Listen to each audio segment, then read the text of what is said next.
it up a little bit. Yeah. Let me know when you're ready. Testing. 1, 2.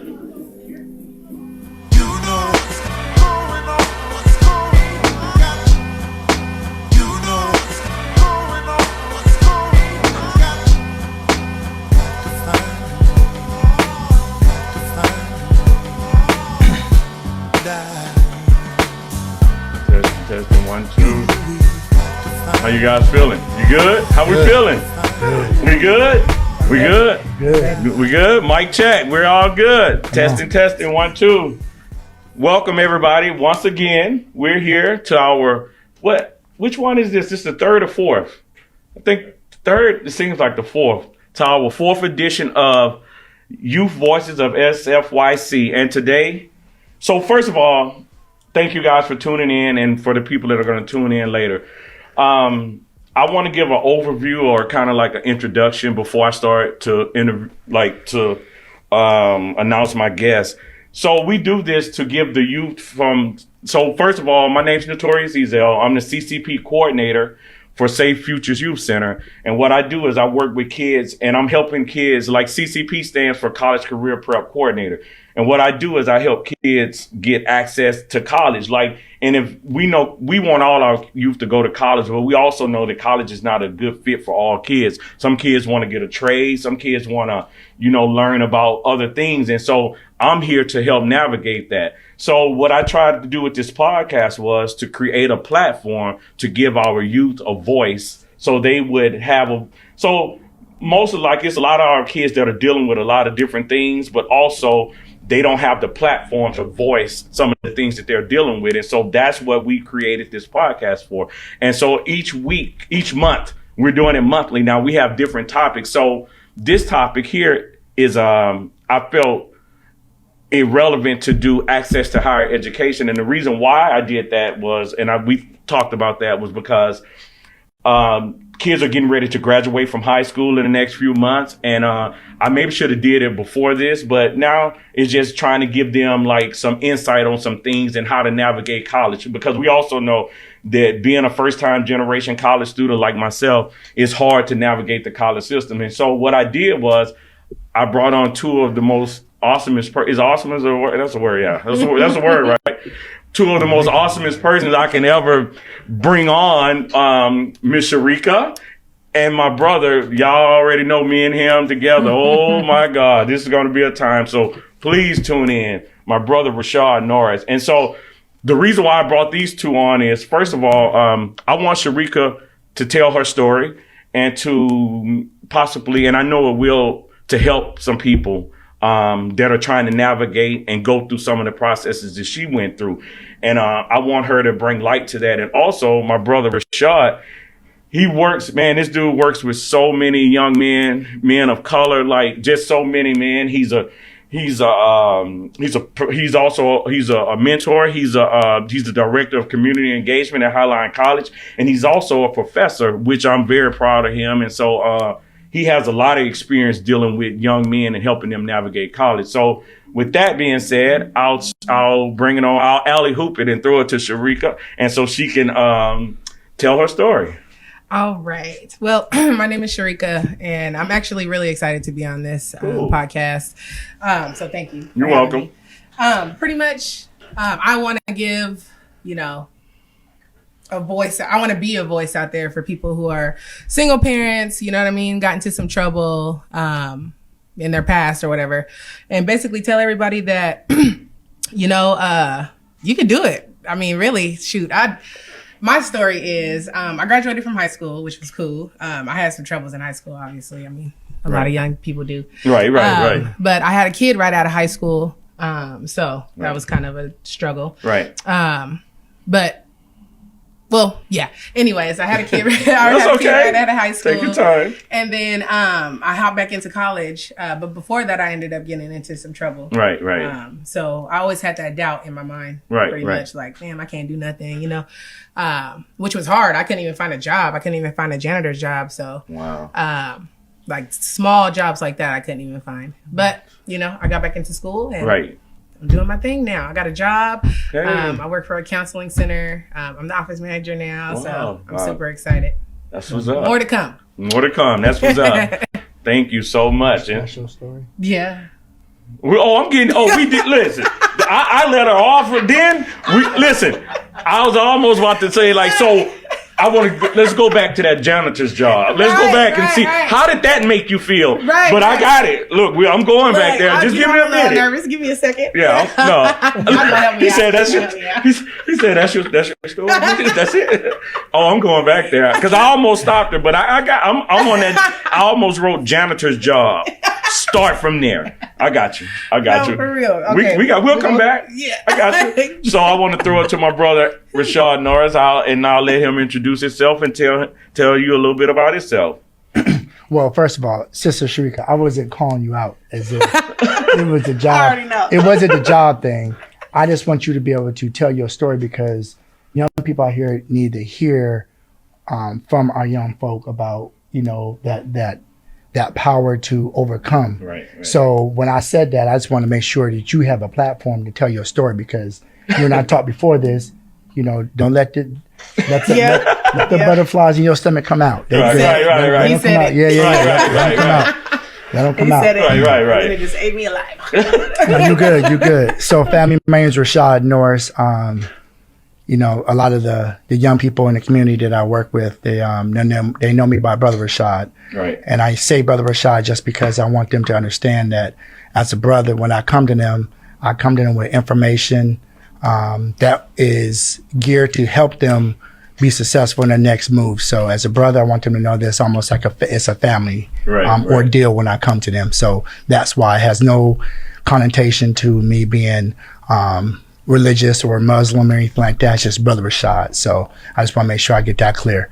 And thank you, Brother Natorius, for bringing me on, bruh. We have history, like you said. So I love seeing that you made a good transition from Highline to what you're doing now. Right. You still work with the youth. So I appreciate that. Thanks, for bro. you bringing me on. Thanks. In regards to what I do at Highline College, I'm the director of community engagement. So what that entails is me going out to the schools, going out to the elementaries, middle schools, youth, events, anywhere possible to be a part of a conversation that highlights the importance of higher education and talk about the access and the services and the capabilities of being a college student if that's something you want to do after high school. So that's my primary job. I have an awesome team there that has now become a part of the outreach department. So my team members, we are, I would say, if not the most diverse department on that campus. We do the outreach. Right. So it's a beautiful thing.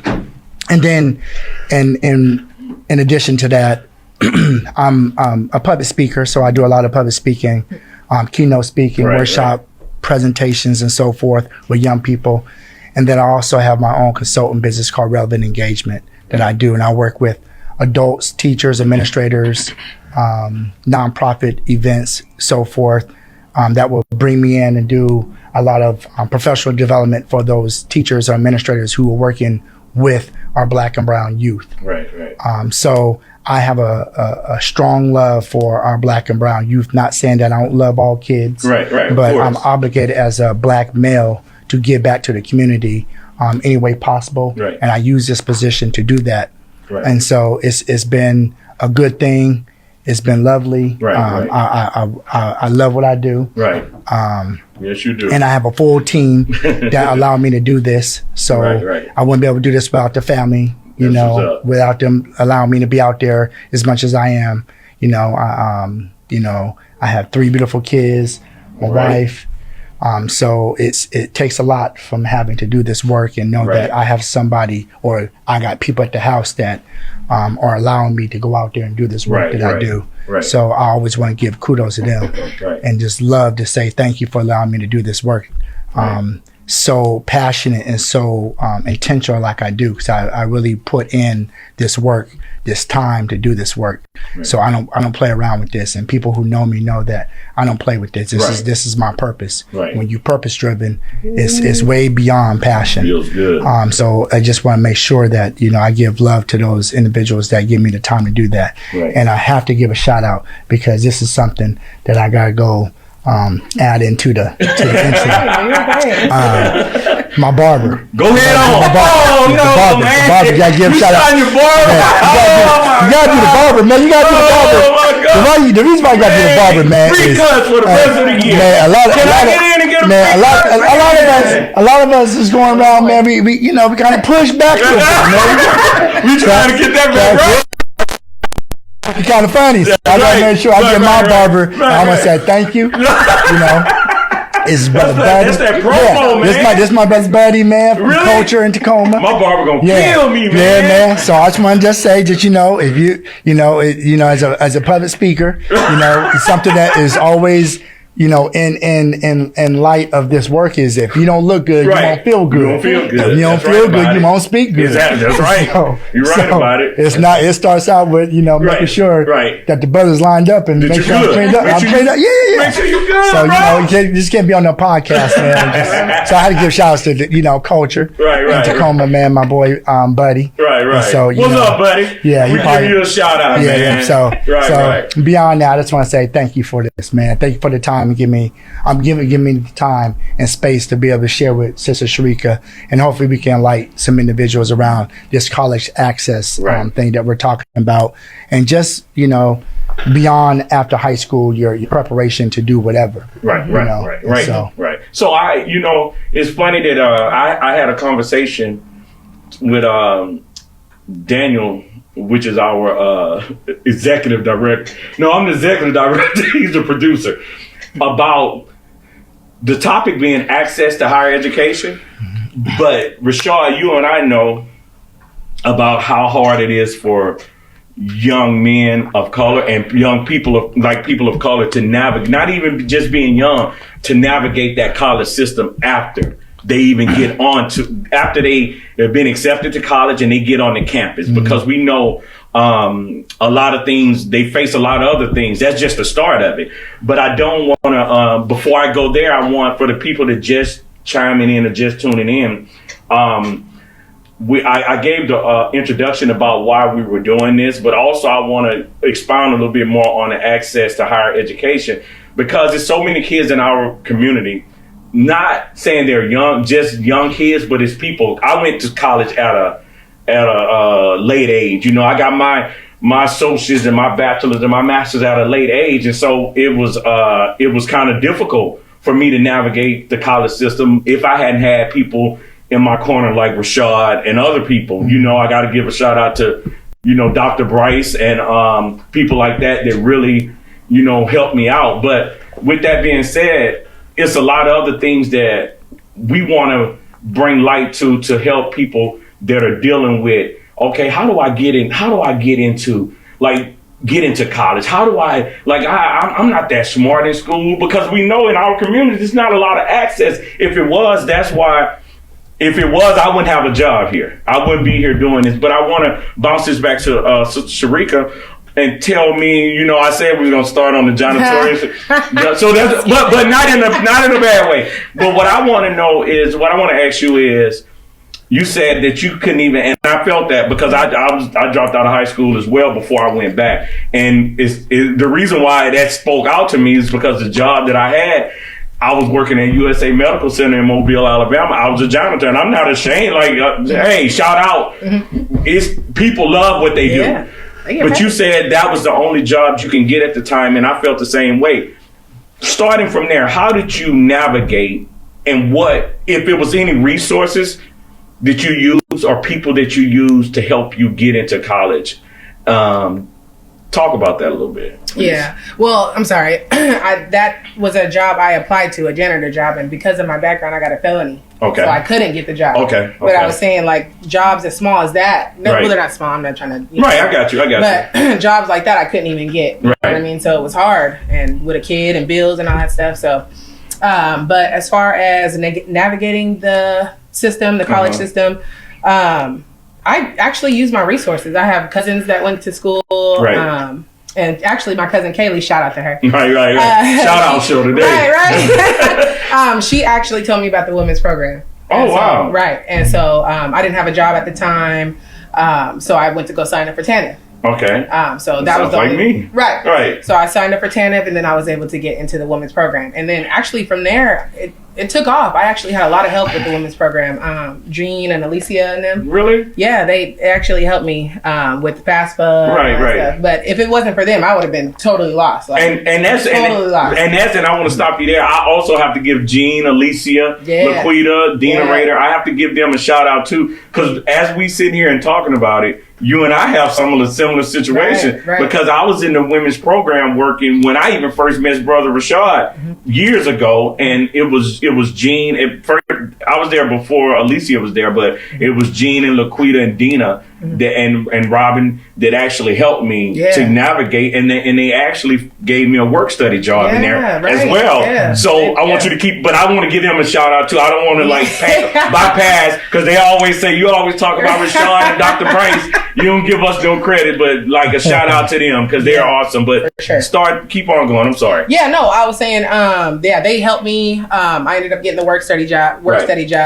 And then, like I said, from there I took off. But if it wasn't for them, I would have been so lost. It's a lot, especially when, I guess, I don't know, it goes both ways. If you have income, it's a lot. It's like hard, and then if you don't have income, it's hard. You know what I mean? Right. I don't know. Yeah, pretty much. If it wasn't for them, I would have been stuck. Because it's hard. Because for everybody out there, and I'm not talking for Sherrick, but I'm saying as my experience and what I know she's saying is that, I went back to school as like she did, and we had like having kids and having a family, and you have to be a full-time college student and also having to pay your bills and do things like that. It's hard. And so it's not, when you don't have, not saying that we didn't have parents or whatever, but when you're independent and out on your own, a lot of people in our community, a lot of parents are like, when you're that age or older, they're like, what? You going back to school? You need to come stay with me? And it's kind of a hard thing to navigate. But one thing that we're going to pull from this is that, like Sherrick and like me, we were able to use, and this is what people need to know, is that if you're filling out FAFSA, you got awarded your FAFSA or whatever, it's a lot of different grants that you may qualify for. And we all know that the Pell Grant is the one that we don't pay back. But one of the ones that was real helpful with me was that Washington State Need Grant. And those things, and then you also have a work study offer that you can do each quarter, and that's money. And if you're on TANF, like, because the first time when I started, I left a job. I had to get on TANF. I was getting food stamps. I was getting TANF and all that going through school. But also, I was able to work those hours a week, work those 19 hours a week, and then by me working, being coded differently, it didn't touch my other TANF money that I was getting every month. So I was able to continue to do that, to do a work study job. I was actually working in my work study job up until I got into my bachelor's program. And so that's a lot of things that I want people to know, that if you do apply for FAFSA, that you have the access to ask for, and you find your job on campus, you can have a work study job. So, and I want to go to Rashad. Rashad, now I got you, man. I got you feeling a couple of hats today. So one of them is that you're speaking for some of our young men of color, and the boys or whatever. And what if some of the struggles that you've seen that they faced trying to get to college? Let's start there. Well, in my work, I'm able to see a good group of young men up and down the I-5 corridor. Right. So, and I do it on a daily basis and a weekly basis. Right. Some groups I go see twice a week. Sometimes I'm called in to go see some groups. Right. But I always try to be consistent. If I start with a group, I try to be consistent, make sure I'm out there as much as possible with them. Right. And then another another, not a job, but, meeting or session that I have with young men or with those young men who are coming out of the incarceration system. So they're in like community homes. Right. And so I go do group meetings with these young men as well. Right. And just to answer your question, this is what I would tell the community and families. Right. We have a big issue, and I carry these books, and I put these books in front of me because I consider myself a big reader. Speak on it, man. And going to college for me was something, it was an experience that I had to really gravitate to and take hold of it very quickly when I became a college student. Right. And my experience in college was that I was a good athlete. Right. And so, no knock on my high school, but I just wasn't prepared to go on to college. Right. Maybe it's because of my own, maybe I just didn't do what I need to do, or maybe they didn't really truly prepare me. Right. But I'm not going to sit here and just knock them. Right. I won't do that. Okay. And I'm not going to knock all schools either. Well, I can't say that either. Right.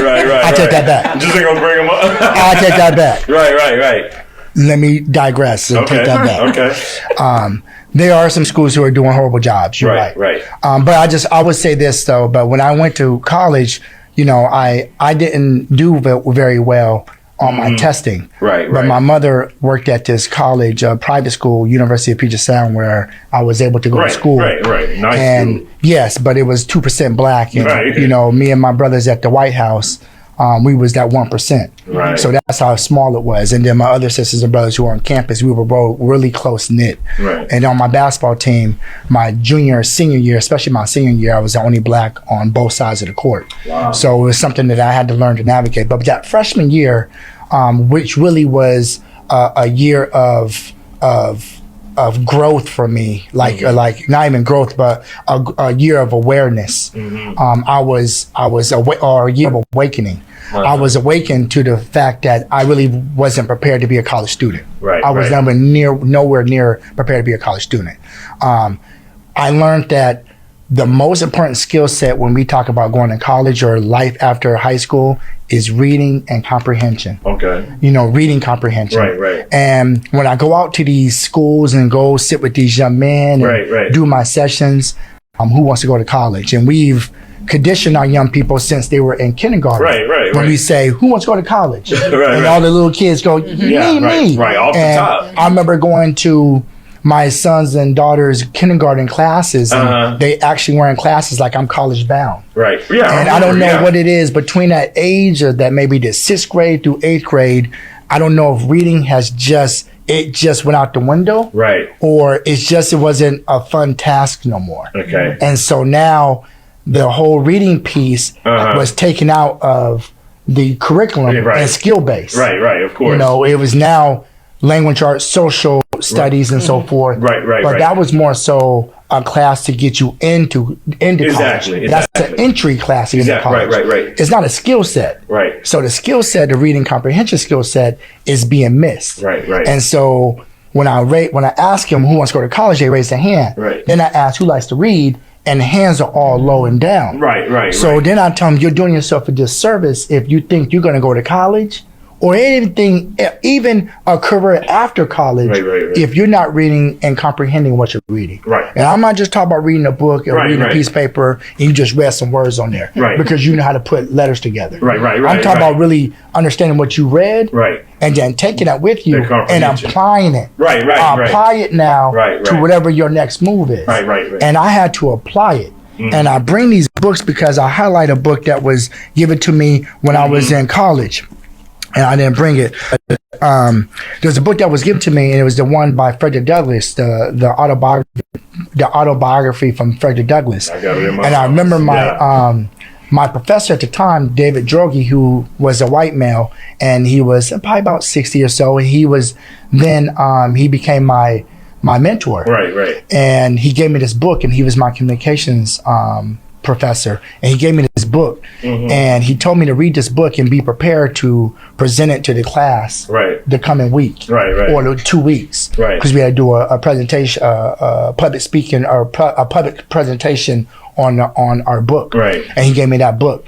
And there was a couple lines in there that I just always remember and why I do what I do today. And I remember Frederick Douglass being, he was teaching himself how to read. And a slave owner's wife and child was teaching him how to read. And a slave owner came home and found out that they were teaching him. And he got mad. And he got mad at him. And he told him, he said, look, you don't teach a nigger how to read. That's right. Because you teach a nigger how to read, they start to become enslaved white. And you can't manage them. You can't manage them. That's right. There you go. And so that really, it stuck with me, and it really just hit a nerve with me wanting to now know so much and be able to know and apply what I know, and know that when I step into spaces or environments that, you know, I know what I know, and I'm confident that I know what I know, that I can move in this environment in a pace that is for me, and everybody else got to catch up to it. And you can be comfortable. And I'm comfortable in your environment. I'm comfortable in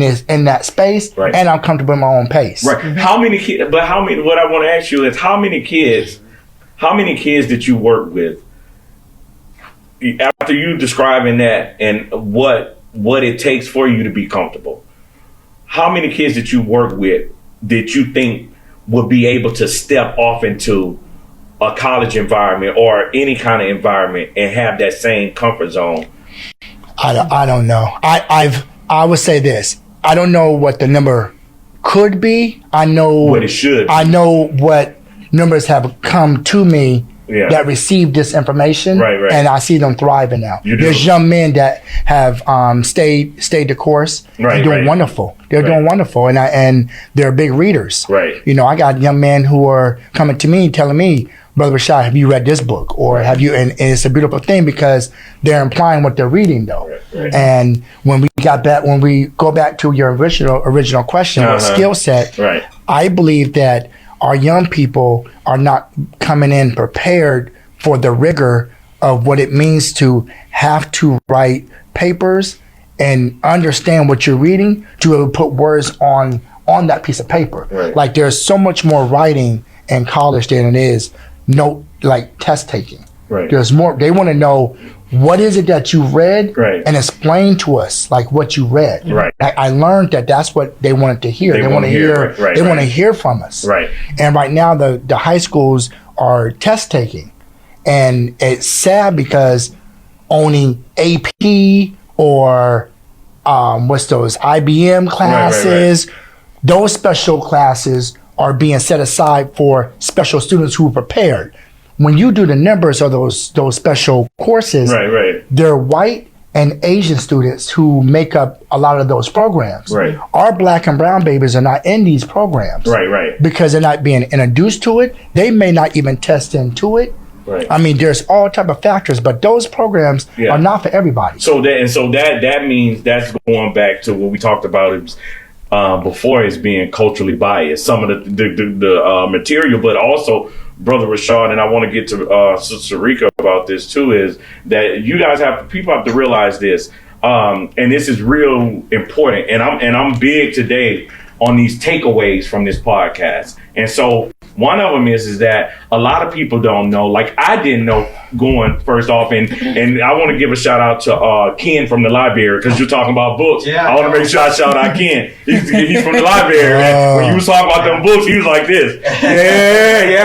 So one thing that I didn't realize is that when I first went to Highline, and I think the lowest class I tested in was an English class. It was English 91. So my financial aid was paying for this class. I didn't realize that because it was under 100 level, it wasn't counted towards my degree. But they still are making you pay for that class as if it was towards your degree. I looked at my transcript at the end of the quarter. I'm like, where's my credit for the English? It's not on there. It's not until you get it to 100 level or above that it's counted towards your degree. And so with that being said, a lot of our students, and I want this to be, and that's one of the takeaways, but a lot of our students aren't prepared in high school for college. If kids and parents, if you know you want to go to college, whether it's community college, whether it's a university or whatever, if you know that whatever year you decide that the sooner the better. If you decide in the 9th grade, 10th grade, 11th grade, whatever, that you want to go to college, start looking into what school you want to go to, but also start taking classes that are going to help you to when you get in college, you are not taking all these lower level classes. And a lot of times you got to realize, even if you don't, at the last minute, you say, I want to go to college, and you haven't taken the algebras and the geometries and the trigs, you also have you can go to the testing center and test. And if you testing something low, you have the opportunity and the obligation. You can test again. You don't have to just let it be. You can go study. They have brush up workshops. You can come to places like SafeFutures up here for the people in the area. I'll to you, and we have a coordinator that'll help you to test higher in those classes and you.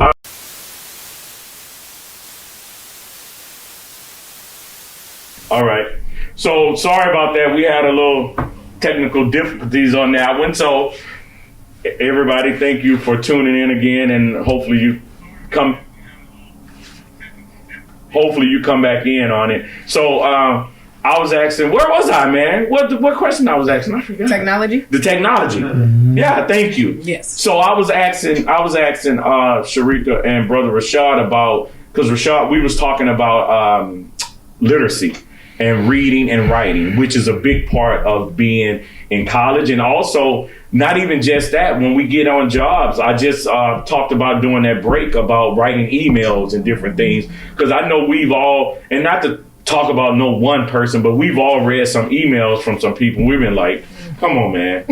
Come on, bro. Did you proofread that? And that's just in a professional setting. And we always say, sometimes I used to work, when I worked in the women's program, Dina Rader would say, before you send that mass email out, send it to me and let us proofread it before you send that out. But the question I asked was, do we think that technology has had a part in our kids, like with the texting and the shorthand writing and not spelling words, or even with that spell check? Because that spell check, think about, even when you're writing a paper, you have the spell check on the computer, but when you actually got to sit down and like type, because nobody's writing a paper, they're typing it. So that in itself is a little bit different than some of the things we did. The question is, do you think that plays a part in literacy and hurting us is more is helping us, Rashad or Sherrick? Sherrick, go ahead. Yeah, just as a student, yeah. As a student, yeah. I feel like technology is very distracting, period. Like, I'll do a paper and then I get a notification on Facebook, and guess what I'm about to look at? Right. Notification, Right. And then also with the texting part, I feel like it kind of dumbs us down a little bit too, because we can start spelling words as in slang too. Right. Like when, WHEN can go from that to WEN, or your, you are, you know what I mean? Right. So with kids using the texting thing, I feel like it's not good. And I need to stop letting my son text. Right. And that affects, and that boils over to affect them in their academics, when it's talking about writing, and when they may have to sit down and proofread or read. Like Rashad is a professor, like as I was or am, and we have to read papers and different things, and we're reading these papers like, man, come on. That's like, come on now, I know you can do better than that. But then sometimes I thought to myself, I'm like, you got a long way writing like this. Like, you made it all the way to college, and somewhere somebody has not been like really. What do you think about the technology and the effects? We have it from the students that it can damage their ability to want to understand how to write a proper paper or a sentence or a paragraph. It truly damages them in understanding what that even looks like. Exactly. I got my own kids I got to worry about in regards to writing and reading. Right. And I see that it is it's very difficult, when they go into the room and that laptop is there, but that laptop is for, YouTube videos or sports videos, or their phones for sports. Or my daughter's looking at, she's looking at a lot of drama Exactly. TV Love from and these hip-hop. youth. Well, that's crazy TV. Power. The drama TV is with these young people are looking at. These young kids are going through relationships, and Exactly. they're Those doing. things. There's a lot of emotional driven drama Right. that's out there right now for these young people, so they're really connected to that. So, Right. and it's very you get to pull them apart from it. Right, exactly. You know, then my boys, they're into athletics. Right. I was into athletics, but you know, as a sports player, I practiced what I wanted to go Right. be good at. Right. You know what I'm saying? Right. Like in school, I did well in school. Right. You know, it was something that it was connected to the sport. Exactly. You know, Right. it That was makes all sense. connected. And I Right. was outside practicing all Right, day. right. You know, nowadays, these kids want to look at somebody practice, Right. but don't want to go practice themselves. Exactly. It's like you're looking at somebody play a game Right. to tell you how to play a game, but you don't want to go out there and work on your game. Work on your game. You know, and then Right, you right. say you want to go to college. Right. You have 2 college adults in your house. Right. Matter of fact, their grandparents went to college. Right. Their uncles went to college. Right, right. Their aunties went to college. Wow. Their mom and dad went to college. Right.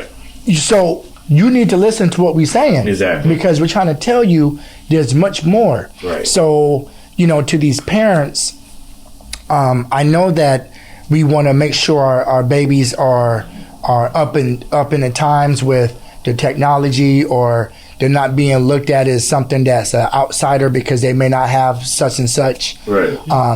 But I would tell you this: if you keep telling your babies they want to go to college, I would tell you, please find some time to get a book, read, talk, comprehend what you read, That's right. write a paper, Right. get yourself prepared. So when that professor tells you that you have to write a 8 to 10 page paper, Woo! that Or a you are thesis. prepared. Yeah, thesis. You are prepared to Right. really sit down, read, comprehend, put in your own words what you just read, and really expound on how that is related to wherever the subject is. Right. Because the technology is truly shortening everything, Right. but it's also speeding everything up, which we as a society, we're all about speed right now. What? We And don't so, even want the internet to, man. like, when it takes time to connect, Yeah. when the internet and when Yeah. it's spinning, Like, we're like, take it back. we're like We that. want speed. Right. So, Sherrick, I want to ask you, because I know how it was for me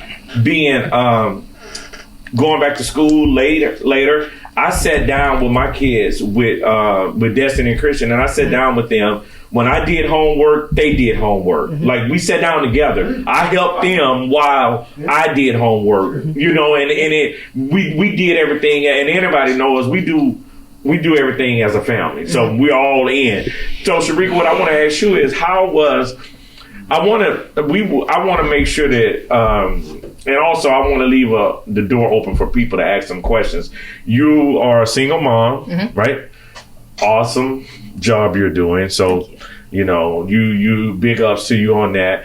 How does it feel for you to be a single mom and be in college and working and striving? Because I know you've had some hiccups, as we all have in the past. How does your son, like, how does he look at you now? Like, don't cry. I got some I know, tissues, right? you do. To be I got honest, you. my son's 7 years old. He don't care what I'm doing. You know, He don't care what I'm you doing. think he doesn't? You think he does? Think he doesn't? Yeah, I But know he's he's going to watching, be he's telling watching. us. Yeah, yeah. He is watching. But I don't know. It's really tough. Like, you have to have some. I give it all to God. Okay. So it's really tough because I know, like what you said, you do the homework and then you have the kids do the homework with you. Right. Sometimes I get home too late. You know what I mean? To where I'm like, what? You better speak on it. yeah, I get home too late. I dinner and I gotta clean and gotta get him ready for school the next day. So I'm like, it's either me not doing my homework or pushing my stuff to the side to make sure he's getting his stuff done, Wow. So it's really sacrifice. Right. But unfortunately, I have to get to my goals too. So it's all about just juggling and trying to make it work. I have a good support team. My mom. Okay. She's very Speak helpful, on it. so. She said, speak clear too. Yeah, I know. Speak on it, Mama. I got you. Like She's speaking clear. I got you. But go ahead. She's amazing. So she, sometimes when I was going to school, I took off for like 2 years, but I'm going back this spring. But she'll take my son and take him to her house while I study. Right. Just things like that. So just as long as people have a good support system behind them, it really helps 10 times more because man, I was working in Redmond. Right. And so I wouldn't get home till about 8 o'clock. And then at night. Yeah, at night. And then so he wants to play his games and we got to still do homework and all that stuff. Gotta eat. And so he wouldn't go to bed till like 9. And then that was really messing up his behavior and all that stuff in school. Right. Parents, you hear that? Yeah, it's tough. But as long as you have that support system and, I pray a lot. I try to at least. So. Thank God. Yeah, so I wonder, and I didn't mean to cut you off. No, that's it. That's all. So I wonder, I see you was taking, you just don't know. But I wonder, as me and Rashad or Daniel's in here, Ken's in here, I wonder, as us being a little older, like for parents that are going through, because even though this is youth voices, a lot of our youth have kids that they're dealing with some of the similar situations. You spoke on a lot of good things, and thank God, and God bless your mom and your support system. Yes, absolutely. Fortunately, everybody doesn't have that support system. So what are some things, as I'll throw it on to you, Rashad, now, what are some things that you think, I know you haven't had to deal with this as far as in your own family. Thank God that your kids have like two awesome parents. I know all of you guys. So like they have so many great role models. Their dad is a role model for hundreds of other kids, and a lot of kids don't have that. What are some things that you think that, or something you think that you can give as, or you can talk about to some of these young fathers and mothers that will help them, that, because a lot of times people don't go back to school or don't go to school because of the simple fact, and I've heard this, I'm not going because I need to make sure that my kids are straight. And I understand that because I'm putting my kids first. But sometimes it's a conflict because if your kids see you doing, they're going to do, and I was in the mindset of we're going to do this together. But what are some things you can offer? Well, that was my next, the answer to that was, I would say that we are a liking type of society. We want to be liked. Right, of course. You know what I'm saying? Everything wants to be liked. Right. Your kids are going to follow what's liked. Of course. So if you're in your household and you're watching a lot of TV, then they're going to follow that because that's what you like. That's something that is liked in the household. Watching this TV. Knowing what's the next episode. Knowing more about the episode than about what's really going on. And what's really going on is that we're struggling as a family, a community, of making sure that we're doing what we expect our babies to do. You know what I'm saying? So, so my kids would tell you that my dad reads books. That's what he does. Leading by example. Like you gotta lead. You have to. You have to. When they say, "What's the hobby?" My dad wants to read. We always talk about some books. At practice, I'm always giving out quotes. I'm always saying something, and all the kids, my parents, they all look at me like, "Oh, here you go with the quote." Reading in the boogeyman himself. But it's good though. I know. They know it's coming from good intentions. And it's nothing bad. And you said something, and I was, and I've been doing a lot of Martin Luther King Jr. presentations, a lot of Black history presentations. During the month, I do a lot of keynotes and different workshop presentations with students. And I start out with this special quote. And Dr. King said this, and I always start out by this. He said the two most dangerous things in the world is conscientious stupidity and sincere ignorance. And when you talk about sincere ignorance, you're talking about, you really don't know what you don't know, and you don't even know that you don't know what you don't know. That's how cold that is. Like you don't even have the ability to find out what is expected to know for you to even move. That's dangerous. That's dangerous. And another thing he said was dangerous is conscientious stupidity. That's when you keep doing the same thing, but because you don't have the skill set to research of what you should have been doing, or the skill set that should have been, that you should have, you keep doing the same damn thing over and over again. Exactly. And that's crazy. Right. That's insanity. That's a form of insanity. Well, Dr. King said that. Those are two most dangerous things. Right. And what happens is, I use that in the context of what we're talking about now, but when Dr. King talked about it, it was in the context of how we were doing black and brown families, or especially black folks. Right. And how our white brothers and sisters were eliminating us from the employment, the education, the political, all those systems that are come into play, what keeps you, successful in life. And when you don't have that, you do a community of people wrong. And they keep becoming sincerely ignorant to what needs to happen. Exactly. And then they keep doing the same thing over and over again. And that becomes insane. And what happens is, you look at the numbers, statistics, we're the highest consumers in electronics. What? Shoot, we're the highest consumers in and shoes, like clothing, appliances. We are heavy consumers for the world. All of that. We consume a lot. Right. So if we keep consuming, where do we have time to really show that our babies, show them that we got to get in these books. So we have to show that, be a part of it, and you have to like it as well, so your babies see it. I'm gonna tell you this. I commend you. Oh, thank you. I'm gonna just tell you, Sherrick, because speak on it. You need to know this. As elders, we don't do this enough to our babies. That's when we don't talk enough to you. Right. We probably we yell. Okay. We yell. At them. We yell. Right. But you need to know that as an elder to you, I commend you for what you're doing. And that has nothing to do with you just being a single mom. It's about you, period. You just making a move to say, I'm going to do better. That's right. You just going to do better about you and your baby. And don't you think that young man's not looking at you. That young man is dead on you right now. Right. You know what I'm saying? So don't you think, because he ain't giving me no attention, what, he ain't really giving me no pat on my back, because he probably don't really know how to do this yet. Right. But just know, within as he continues to grow, this is coming. This is coming.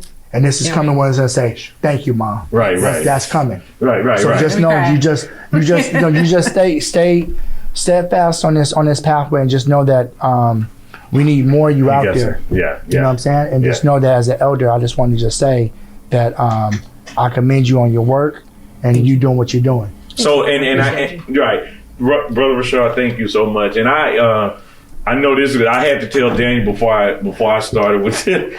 Thank you. Before I started with this, so let me tell you something. It's so many, and I want, and this is what we're doing, is we're being honest, but also these are things that we need for our parents and people. When you see people that are trying to, the things we're talking about now is access to higher education, but whatever it is that your people are doing that's positive, especially younger than you, we have to big them up and support them. That's what Youth Voices platform is about. That's what we're about. And so, Sherrika, when I started this podcast, a lot of people have asked me. I'm not just a lot of people have asked me, let me come on, and a few people I asked to come on and didn't come on because they were scared of the camera. But I'm thankful for your willingness to come on. But it wasn't I just closed my eyes and picked in the barrel and pulled you out and was like, okay.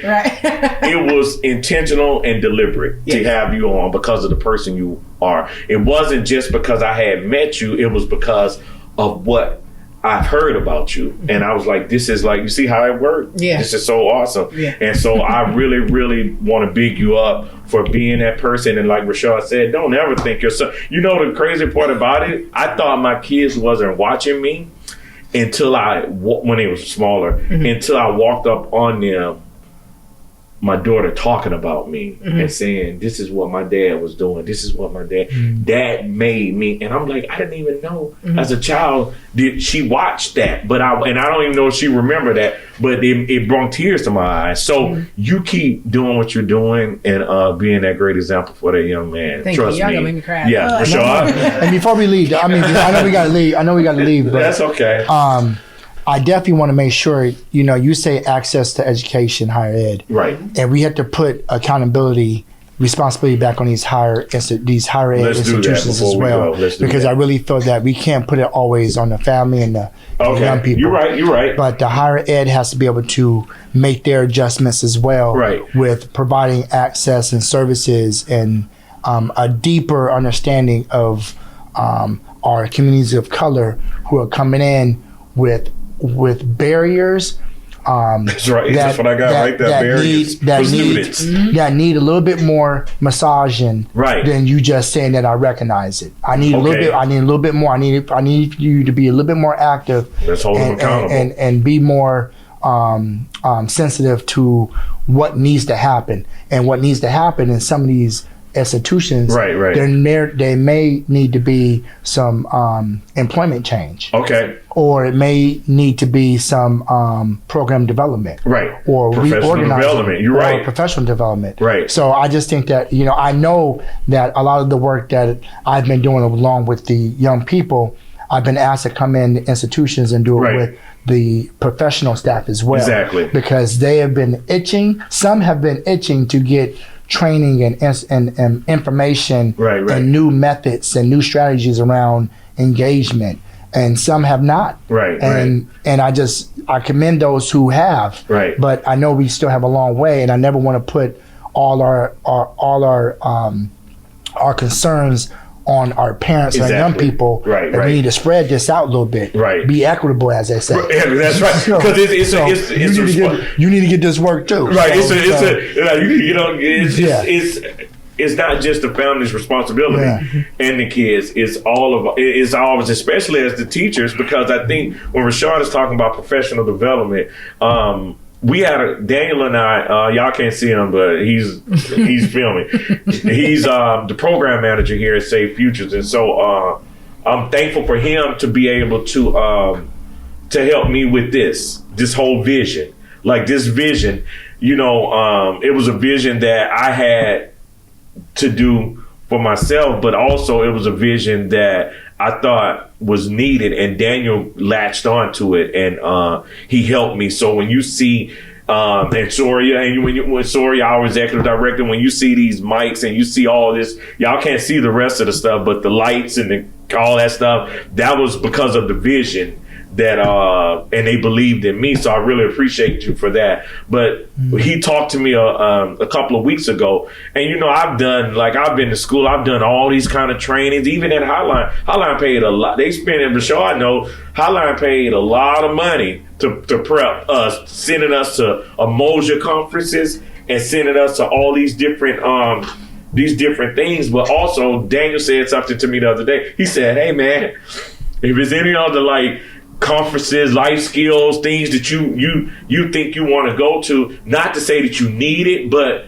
in a sense you need to get brushed up. You need to stay relevant on what's going on. And I said, wow, and I don't know, a lot of times he says stuff to me, I don't know if he knows that I latch on to it and how much it means to me, because that's letting me know that he's not investing in me. He's investing in me, but it's to help these kids, because us to do this work, and I'm gonna go with what Rashad was talking about, it's never been about us. It's always about these kids. If we can't say it enough, it's not because of the money, it's not because of the fame, it's because we love these kids. And so what Rashad was talking about is that we put a lot of responsibility on the family and the students, but these educators, these counselors, these teachers, these coaches, it's all, along with the family, it's all our responsibility to bind together and to help these kids. And it does, how we talk about the community and the village? It takes a village to make. So if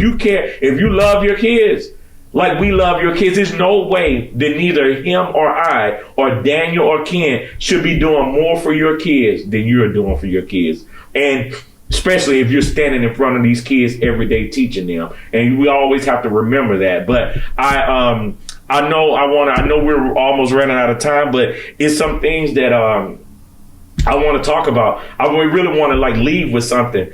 I talked about the resources. Rashad, I'll come to you, then I'll come around to Sherrick. Is it anything that I want you to talk about briefly about some of the things that you do, like with the summit and different things that you can help, or anything that kids, if they want to get in touch with you through programs and different things like young men or young women, or I keep talking about the Black and Brown Summit. You got a Yale Summit coming. Like you do. It ain't like Rashad is just doing for the boys and not for the girls. So he has both of these things going. But even outside of that, is there anything that they can do? Just say they want to get in touch with you or I or Sherrick or want to get in touch with you. I mean, because believe it or not, it's a lot of girls, young ladies that are going through the same thing that you're going through with and not able. Some of them are handling it, some of them are not able to handle it as well as you're handling it. So thank you for that. But Rashad, you want to give some resources and some info? Well, first for the school, for Highline, we have our Yale Summit coming up. It's going to be May 16th. Okay.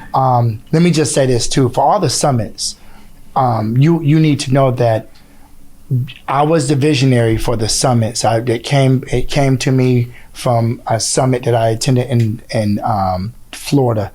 But really, there's a team of ladies, strong ladies, and couple men that have been truly like the force to make this work. Right. And I always say this, that we got to give kudos to our Black women, because Black women have always been the pillar of all movements. That's right. And so when you look at the summit, Miss Rhee Reed and Tanisha Williams, those two have been on my side. Talk about it. Since the beginning, especially with Rhee Reed, she's always been there since the beginning. From the jump. I mean, from the first initial meeting that we had of getting this all started. So I just want to make sure that I give kudos to all the committee members that are on both of those committees. And I take none. I don't take no, just a personal, enrichment just to say it was all me. Of course. Obviously the vision came from me, but after that, it just grew into a wonderful team effort, and those ladies, I just, they know I love them. They already know. The team, they already know. I love the family at Highline is a true family. That's right. You know what I'm saying? And I love it. It's still my family. They make that work. They make that work fun. They make it authentic. They make it worthwhile. They make it unjob-like. And when those ladies and young men come to those summits, they can feel the love coming from the committee members that put that together for them. And so when these young ladies come to the summits, and young men, we have over 450, sometimes we have 500 young women of color coming from all over, from all the districts. And this is a culturally relevant based summit where you're not just getting go to college. We want to make sure we hone in on your personal skill set that has not been honed in on at your school. Because as a young person of color, your need is different than other people's need. It could be. Not all. It could be. But the most exciting thing that we love is when people leave that summit, young people leave that summit, we touch them some way. And and we galvanize them to go back to their schools to be more active and be more of an advocate for themselves and for those students of color. So it's a beautiful setting.